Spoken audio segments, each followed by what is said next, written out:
அனைவருக்கும் என் இனிய வணக்கங்கள். இன்றைய பதிவில் நம்ம 4ஆம் பாவத்தில் கேது பகவான் எப்படிப்பட்ட பலன்கள் தருகிறார் என்று பார்ப்போம். உங்கள் லக்னத்தில் இருந்து எண்ணி வரும் 4ஆம் இடமானது நம்ம தாயை பற்றி பேசுவது மற்றும் நம்மளோட சொத்து பத்துக்களை பற்றியும் பேசுறது, அசைகிற சொத்து அசையா சொத்து பற்றியும். இப்படி இருக்கிற பட்சத்தில் இந்த இடத்துல கேது இருந்தால், கேது எங்கே இருக்கிறாரோ அங்கே தான் நம்ம கர்ம வினை அதிகமாக இருக்குதுன்னு நம்ம தெரிஞ்சுக்கணும். முதல்ல அந்த விஷயத்தை நம்ம புரிஞ்சுக்கணும்.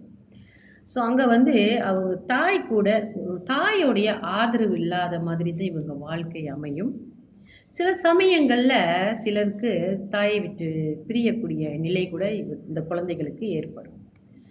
சொத்துக்கள் வாகனங்கள் பற்றின வாங்கி வச்சிருந்தாலுமே அவர்களுக்கு அந்த சொத்துக்கள் இருந்தாலுமே கூட, வாகனங்கள் இருந்தாலுமே கூட, அவைகளால் அவங்களுக்கு ஒரு சந்தோஷம் ஏற்படாது. ஏதாவது ஒரு குறைகள், மனக்குறைகள் இருந்து கொண்டே தான் இருக்கும். அதிருப்தி என்று சொல்வார்கள் அல்லவா, அந்த மாதிரி.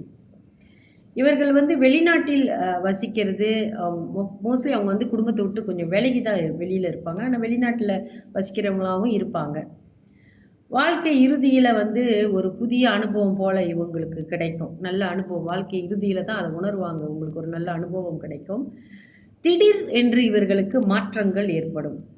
தாயாருக்கு அவ்வளவு சரியான இடம் இது இல்லை. கேது 4ஆம் இடத்தில் இருக்கிறது தாயாருக்கு கெடுதியை விளைவிக்கக்கூடியது.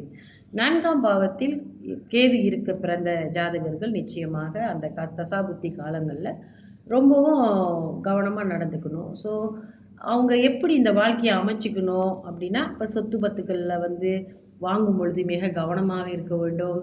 நல்லா ஆராய்ச்சி பண்ணி விசாரித்து தான் அவங்க வீடு வாங்கிறது, காடி வாகனம் இதெல்லாம் வாங்குறத பற்றிலாம் ரொம்ப யோசித்து செய்யணும். 1க்கு 10 முறை யோசித்து செய்யணும் இந்த மாதிரி விஷயங்களில்.